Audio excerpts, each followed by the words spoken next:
नमस्कार.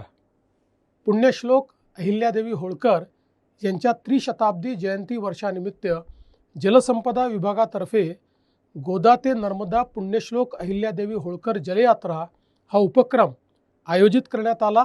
याचा मला अतिशय आनंद आहे. हा उपक्रम अत्यंत प्रेरणादायी आहे. पुण्यश्लोक अहिल्यादेवी होळकर यांनी राज्यकारभारासोबतच धर्म, संस्कृती, समाजजीवन आणि जलव्यवस्थापन यांना एकत्र जोडणारी अद्वितीय दूरदृष्टी दाखवली. देशभरात त्यांनी उभारलेले घाट, मंदिरं आणि जलस्रोत आजही शाश्वत विकासाचे उत्कृष्ट उदाहरण आहेत. आजच्या काळात वाढती लोकसंख्या, हवामान बदल आणि पाण्याची वाढती गरज लक्षात घेता जलव्यवस्थापन हा अधिक संवेदनशील आणि अत्यावश्यक विषय बनला आहे.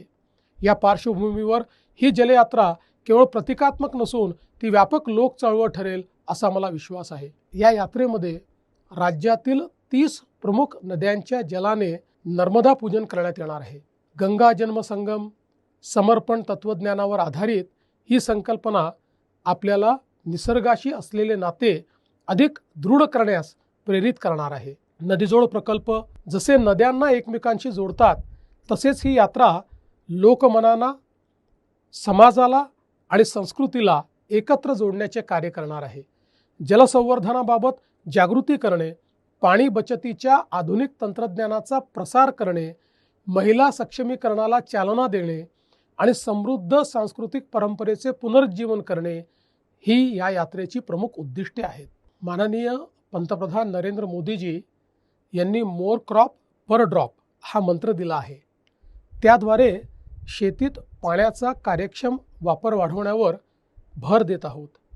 या यात्रेमुळे सूक्ष्म सिंचन, जल पुनर्वापर आणि स्थानिक जलस्रोतांचे संवर्धन करण्याचा संदेश प्रत्येक गावातील शेतकऱ्यांपर्यंत प्रभावीपणे पोहोचेल.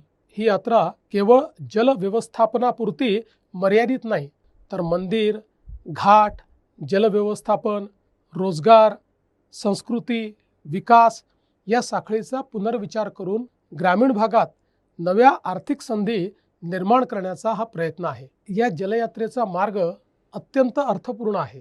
त्र्यंबकेश्वर ते शिर्डी आणि चौंडी ते शिर्डी आणि तिथून पुढे नर्मदेपर्यंतचा हा प्रवास केवळ भौगोलिक नसून सांस्कृतिक आणि सामाजिक एकात्मतेचा प्रवास आहे. माता गोदावरीचे पाणी आणि चौंडीची माती नर्मदा भूमीत नेण्याचं